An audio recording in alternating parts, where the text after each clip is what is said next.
Hey guys, it's Brandon Miniman from Techno Buffalo, and we're really excited to bring you the unboxing of the Zune HD, a device that we've been waiting for a very long time. This device is aimed right at the iPod Touch, and it brings some things that the iPod Touch doesn't have. It has the super fast NVIDIA Tegra platform, which should provide awesome graphics.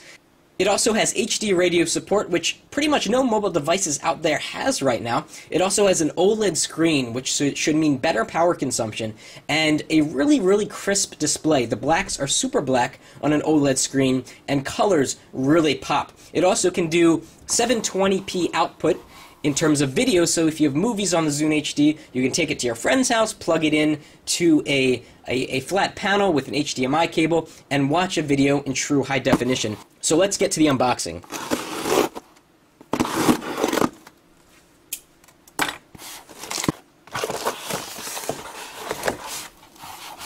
Very small box. Zune HD. Let's take a look around the box. Kind of a feature list here. Wireless, it has Wi-Fi, media player, music, HD radio, video, multi-touch, has a web browser like the iPod Touch, and you can also get games on it. In the future, they're going to have 3D games. To start, it's going to launch with a few kind of basic games. So let's get inside the package.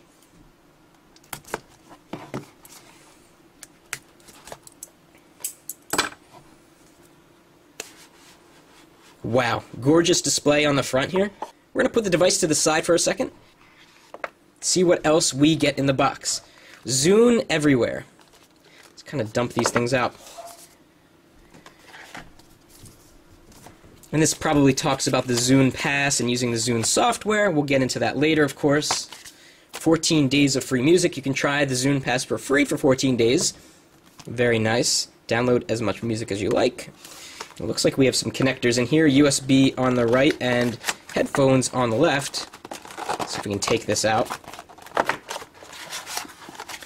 Welcome to Zune HD in other languages. Zune product guide, okay.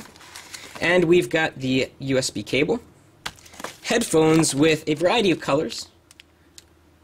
Standard stuff here. Well, let's take a look at what we've been waiting for, the device itself.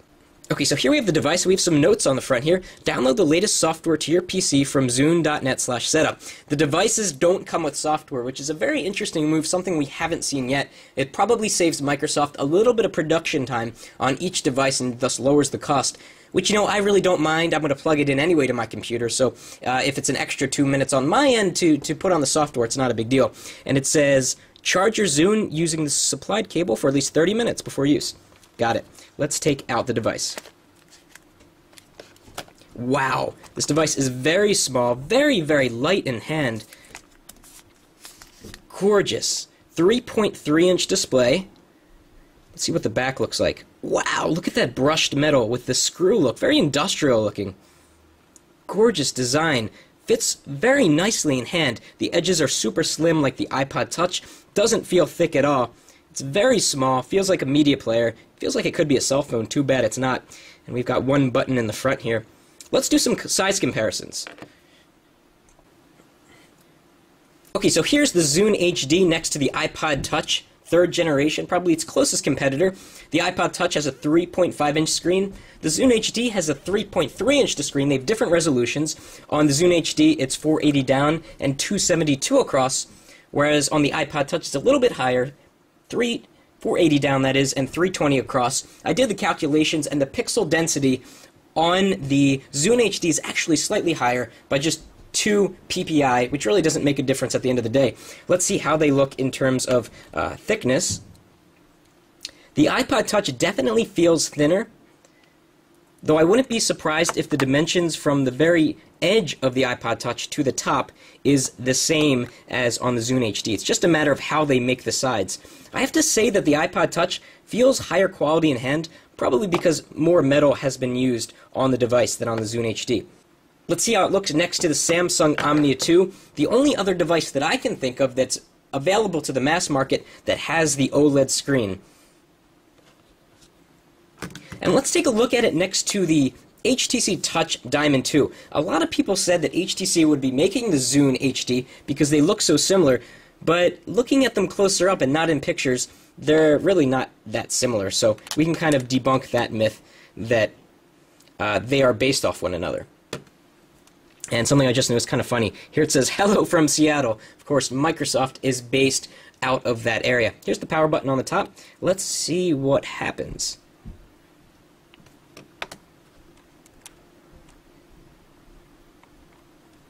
Okay, we got the Zune logo. This device is so slim and sleek looking, it's pretty amazing. Little Zune animation. Kind of got the spectrum of color. Wow, maybe it does have software, unless this is a startup video. Okay, it looks like it does have some software on it, but of course we're going to connect this to a computer, update to the latest software, and we're going to take a look at everything about the Zune HD. We're going to take... Wow. And here's a video playing right now. I can tell you that the quality of the screen is insane. It's gorgeous. The blacks are totally pitch black. It's not like a standard LCD on, say, the iPod Touch, where it's kind of gray, but not quite black. So we've got a lot more coming up on the Zune HD. Follow us on Twitter to find out when the next video hits, twitter.com/technobuffalo. We've got full comparisons coming up with the iPod Touch. We're going to do software walkthroughs, talk about the applications that are on here, and so much more. We'll be back soon with more on the Zune HD.